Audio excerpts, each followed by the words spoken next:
getting assaulted, hurt, or even in some circumstances killed.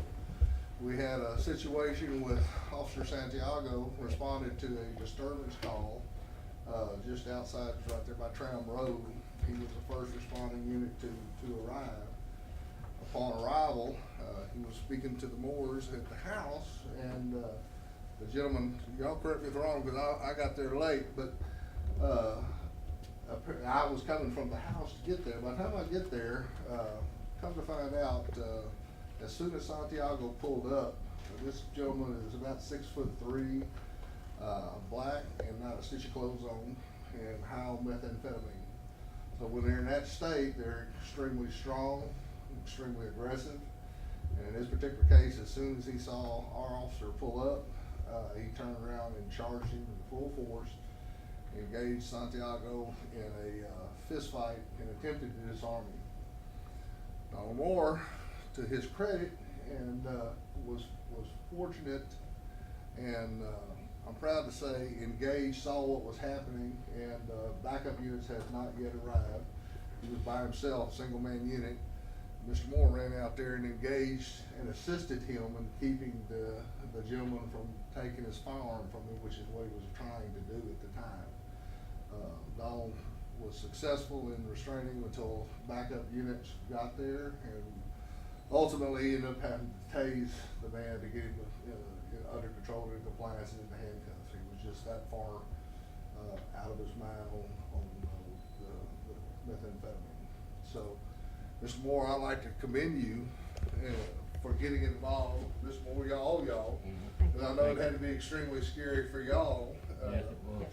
But had that man obtained the officer's weapon, it would have been a very different outcome. And when they're in that state of mind, there is no state of mind. I have no doubt he would have utilized the weapon he was trying to get. And I like to commend Officer Santiago. He was very quick on his response, thank God.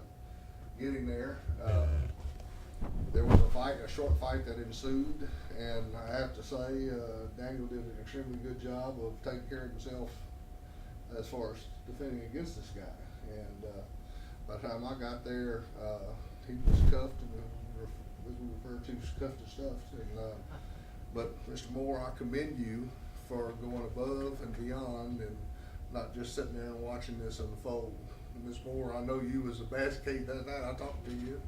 Yes, sir. But I really appreciate you looking after my guys. There's just not enough of us out there, and we're getting more and more into this type of, dealing with this type of aggressive behavior. And just thank God, literally, that it turned out good. The good Lord had his hand on all of us that night, and evil was taken down. And Mr. Moore, I commend you with all my heart.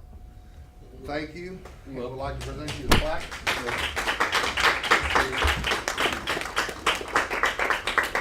Basically, you can drop these in. I'd like to get some pictures if you wouldn't mind.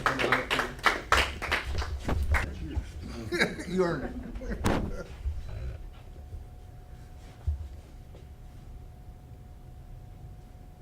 Since there's no one saying anything, you know, It's just a lot of things was going on. A guy pulled up in the yard, throwing stuff everywhere out of his truck. You know, he didn't know where he was at. And I went out there and confronted him a little bit.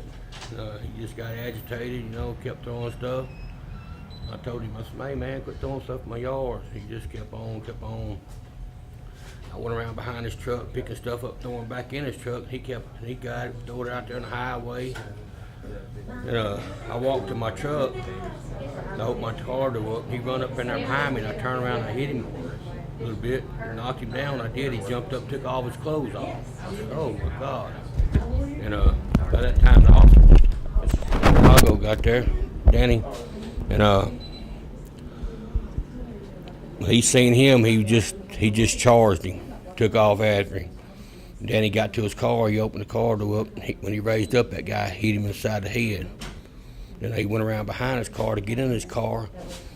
When he opened that door up, the guy running there behind him, then Danny turned and grabbed him. We tackled him in the road there.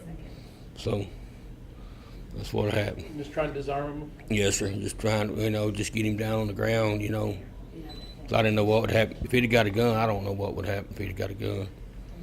Been in the state of mind he was in. But,